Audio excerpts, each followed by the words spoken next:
And what's up, y'all? LocsNLoad Firearm Reviews here today. All right, y'all. For those who don't know, I'm a firearm instructor in Jacksonville, Florida. I also do CCW certificates as well. I'm here today to react to certain videos that I think would be very educational and helpful to the public. And so one of these videos I'm reacting to today is a mass shooting in Phoenix, Arizona that happened on August 28th, 2022. So we're going to watch the video and I'm going to kind of give my thoughts on how I kind of view the situation. So let's go ahead and get this video loaded up. It's about like 5 minutes or so. And great. Should have had it ready to go, loaded up. But of course, typical LocsNLoad fashion, we never have anything ready. We always got to wait the last minute. So while we're doing that, okay, here we go. All right. Leaving his room wearing tactical gear, including a helmet, a ballistic vest, a gas mask, knee pads, and armed with a rifle and holding a Molotov cocktail. All right, so this is the suspect that committed the mass shooting, and this is one of the Phoenix police officers of the Phoenix Police Department explaining, what happened. And he's saying this guy, was in this building. He donned himself with a rifle, body armor, pretty much went, full tactical out, right, to commit a series of shootings. Once outside, he almost immediately began walking around firing his rifle at buildings and vehicles.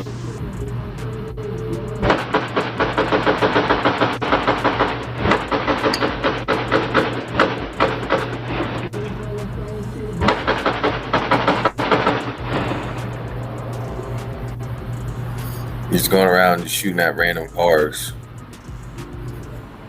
Doesn't make sense to me, but someone who does something like this already isn't making a lot of sense to begin with.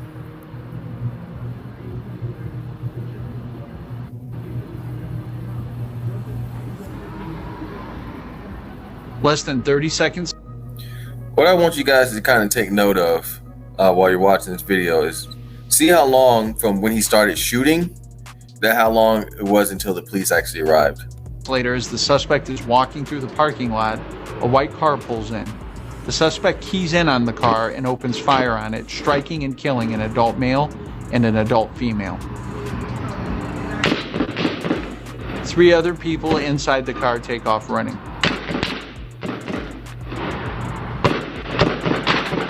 He's just kind of shooting at whoever's out there.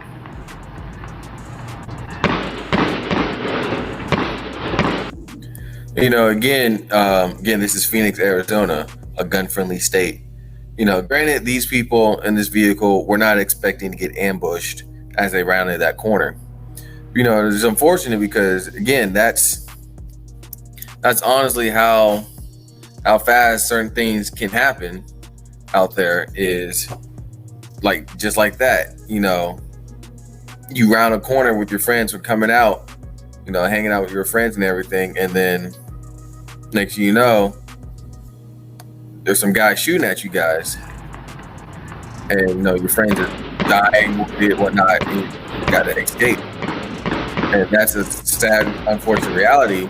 The suspect continued to wander the park. You never know when something like this will happen and who it will happen to, right? And I like, you kind of like this. We like to say, be prepared, be prepared, be prepared.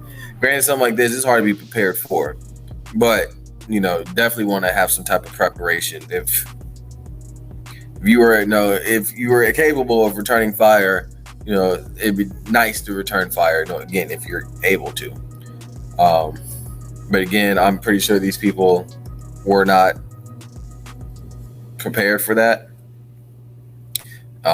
It's just unfortunate. I don't know what else to say. It's just unfortunate, that it happens like that. But let's continue. Lot firing off dozens of rounds at random unoccupied cars. He made his way closer to a restaurant with people inside and threw a Molotov cocktail at the window. The window did not break and the device did not ignite.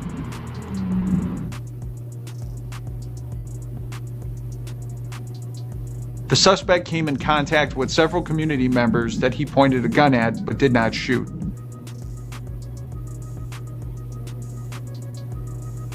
All right, so he'll open fire on a random car full of people, but then goes up to the store or a building full of people but doesn't shoot. And it's hard to really understand the mentality of somebody who does something like this, because a lot of the things they do just don't make sense, you know. And you know, in the average person's mind, that when we think of a mass shooter, that we got to think of someone who's out to kill as many people as possible, right? But then you see in this case, you know, he shot up that car full of innocent people, but then there's a building full of people, but he doesn't shoot them. But he just goes right back to shooting up just random cars and buildings. And you see, kind of, even myself kind of struggle to find the mentality of what are you doing? I guess, what was your plan? But, you know, again, watching this video, you kind of see how long it is taking for there to be a response. Still, the police have not arrived, right? I don't know how long it has been since someone made a phone call that, hey, someone's shooting a rifle in the parking lot over here, or hey, someone shot a vehicle full of me and my friends. I'm not sure. It's not really saying how long it's taking between these intervals are taking between the first shots being fired and the police arriving. But it seems like there's quite a few minutes, at least 5-10 minutes, it seems like, that's going by, and there's no response by anybody. This guy's just kind of willy-nilly walking around the parking lot like he owns the place, and he doesn't have any kind of fear of repercussion by anybody. And so, you know, he's not fearing the armed citizens out there that could grab their own rifles and firearms and respond to the threats. And he's not really fearing the police responding either. So, you know, again, it's hard to kind of understand the mentality of somebody who does something like this, which adds up to the tragicness of the situation. For the next several minutes, the suspect walks around randomly, firing dozens of shots. So again, for the next several minutes, like, just no one is confronting this guy, no one's trying to stop this guy. He honestly owns his parking lot right now. He's having free reign. No one's stopping him. Bullets flying across Deer Valley Road, piercing cars and buildings, injuring a couple of innocent bystanders.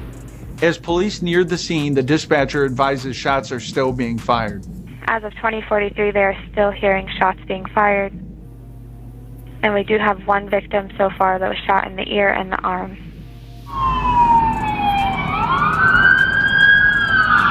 As officers arrived on scene, they were immediately met with a barrage of gunfire.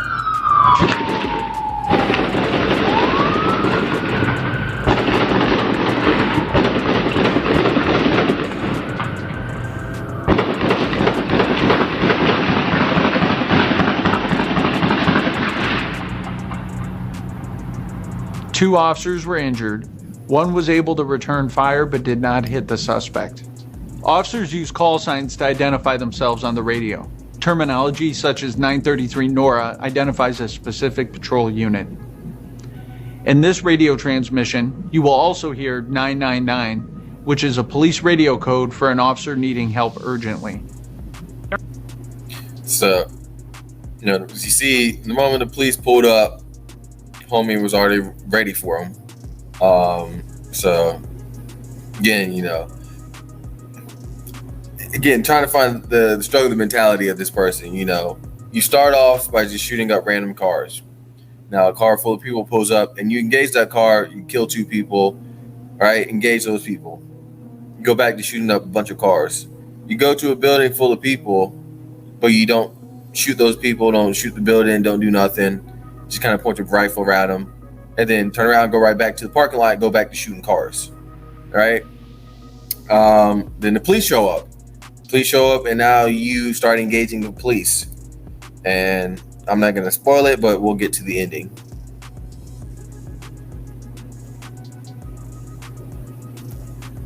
I'm 34 North Beacon Road.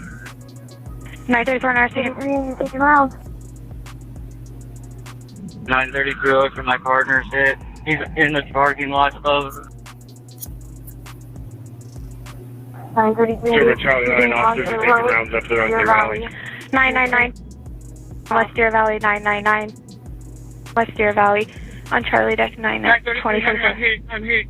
I'm ready to push your 999. Body-worn cameras are used by all officers assigned to patrol and several specialty units. Per policy, they are worn at mid-torso level and capture the view of the line of sight from that perspective. It's important to note that the body camera does not capture everything the officer sees, and the officer does not see everything the body camera captures.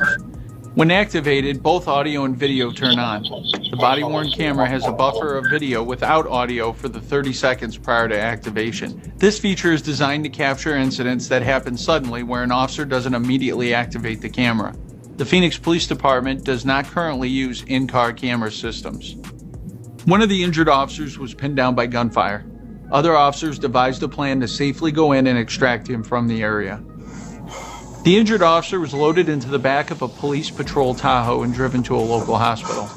Body-worn camera footage of the initial contact is not available as the officers involved did not activate their camera. Go all the way to here. Go to the south. So it looks like they're trying to do a emergency evac of the wounded officer. Take him. Let's go. Go!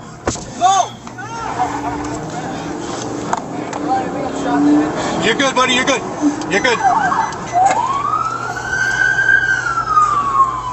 The gunfire from the suspect eventually stopped. When officers approached him, they found him dead from an apparent self-inflicted gunshot wound. Investigators processing the scene located nearly 200 spent rifle casings, 5 empty magazines, unused flashbangs, which is an... Alright, so it cuts off there. Alright, so as you can see, homie was built for the fight. Right, he came out AR-15, he had body armor, he had ammunition, he had a gas mask, ballistic helmet. So he was ready for the get down, right? The boogaloo, right? Like he really had his own little boogaloo right then and there. And then once the police showed up, and I guess he saw that, hey, I ain't gonna make it out of this situation. I'm gonna go ahead and exit stage left. So he went ahead and did that. Now, my thoughts on it. It didn't say exactly how long it was before the first shots were fired and the first police units arrived, but we knew it was several minutes. So I would say full safe to say at least 5 to 10 minutes of this man just kind of wreaking havoc on this parking lot and everybody who's around this parking lot without any kind of threat of repercussion. Now, me as a fire instructor, of course, it's easy, for me to say, hey, if someone had a rifle out there, they could easily put down this threat.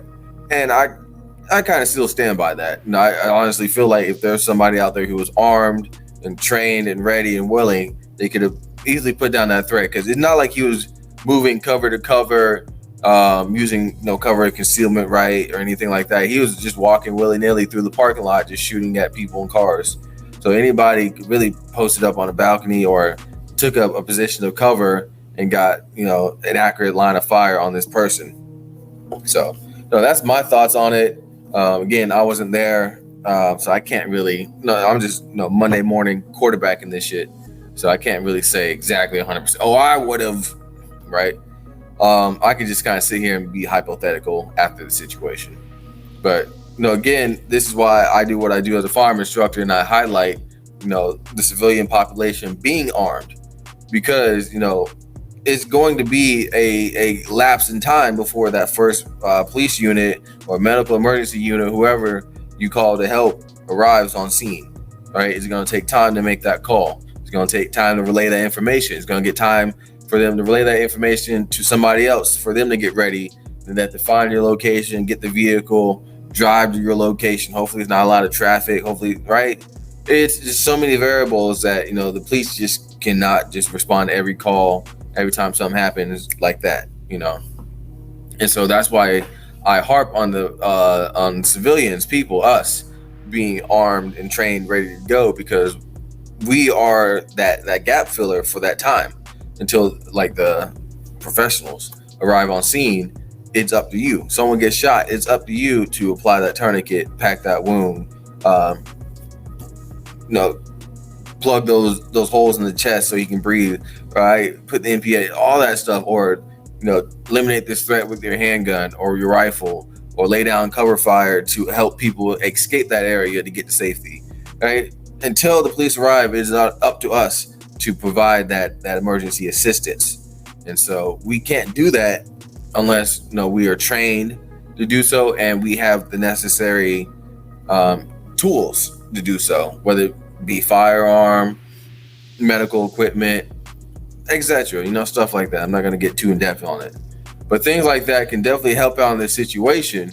Because again, if someone was trained and capable to take out that target while right as he begins shooting in the parking lot and shooting up cars and shit, maybe he could have been eliminated before he even engaged that vehicle and unfortunately killed those two people in that white SUV, right?